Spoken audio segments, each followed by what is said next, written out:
It's only been out in the living room all night.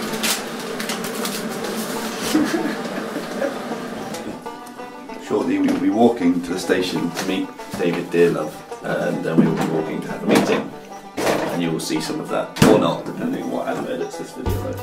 You might see none of it. Knowing Adam, you probably just get shots of boats and birds. I'm the best version. Eating its tail too. Right, so we were going to make a making of documentary showing you the process that we're doing right now. Unfortunately, that's not going to happen now, because Marina just told me that she got back really late from a shoot and she's not available to do it today, so we're going to have to do it tomorrow. So I'm just going to give Marina a ring now. Hey Marina. I just spoke, David was going to come down because me and Adam are going to do some documentary sort of like, well, video blog stuff today. But it's not like a big deal if you're already tired and you've got footage to go through. How do you feel about doing it tomorrow evening after 5 o'clock-ish? Alright, bye. What am I saying? Alright, so we couldn't do the meeting yesterday, so we're going to do the meeting today, and now we're at Marina's house. We also bought chicken on the way. Yep. Staple diet of anything.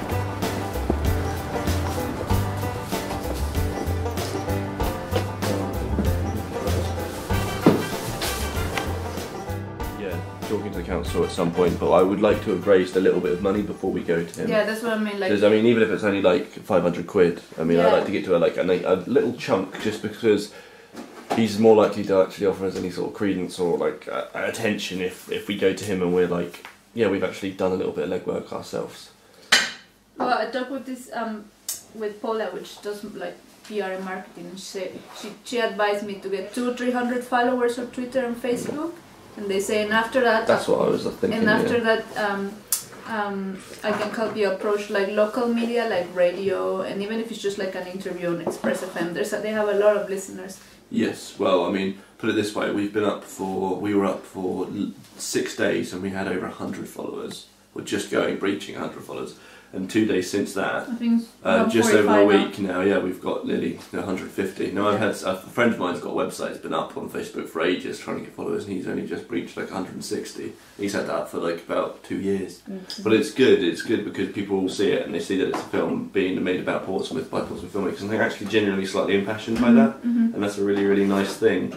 So if you worry about the Twitter people and the radio people, until that comes around, obviously, whatever support you need from me, you've got it. But on my end of things, once we've built up some followers, like a decent amount of followers, I know a really nice person in the council who works for the events department called Danielle, and she runs the bandstand, and I covered the bandstand last year when I was supposed to be making a film for Stephen Bailey. So we go up there, and just in between music when the bandstand's going this summer, I see if I can organise with Danielle, I can go up there and basically be like, people are going to be walking around over the next hour with buckets and flyers for the Fratton Film Project.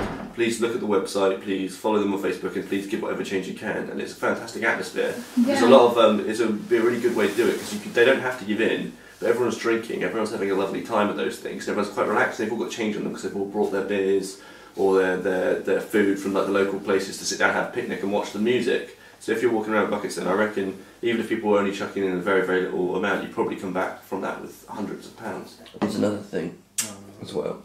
I know, and Chris works for, in part, he's a busy man, that Chris, Murchison Hall in Clanfield. Now, it's a little bit out of Portsmouth, but basically they're a hall and they can have a big screen put down it where you can have like a cinema sort of thing, and we could have like a stage, because it's like a little theatre, and you could set the screen up, and we could have like a mini film festival, invite all the people that like our page on Facebook to come along. They have a bar there, so you could open up the bar. It would be relatively cheap because the hall would be able to take the profits from the bar, and any entry fee or anything, but like say if it's like £3 entry, if we got like 50 people to come, that'd be worthwhile as well. Even the student filmmakers could come along to that.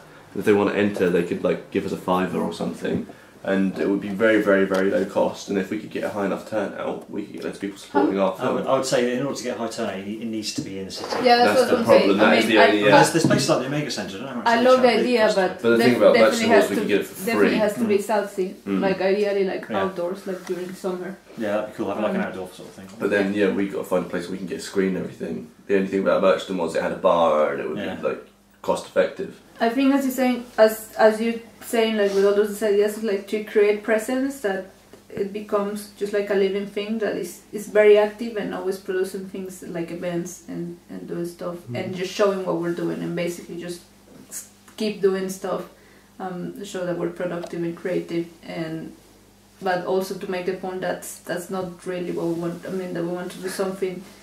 Also to engage with the community as well. Like if you get people on the Facebook page actually saying, how about this, how about that, and actually giving ideas for things as well, that'd be quite good, because then you can. It's the kind of half the point of it is to actually provide something for the community, isn't it? So exactly. So if you can get engagement with the people that are involved with the project, that way people actually give us notice because we've got enough support. Support us, and once we've got that, then they might give us money, maybe one day. Well, let's say for 300 likes and 300 followers, which is a good number because we want 3 grand. Yeah.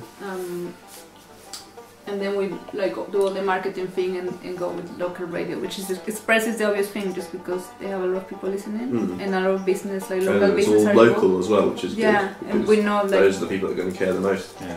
And we have friends there that they can help us like.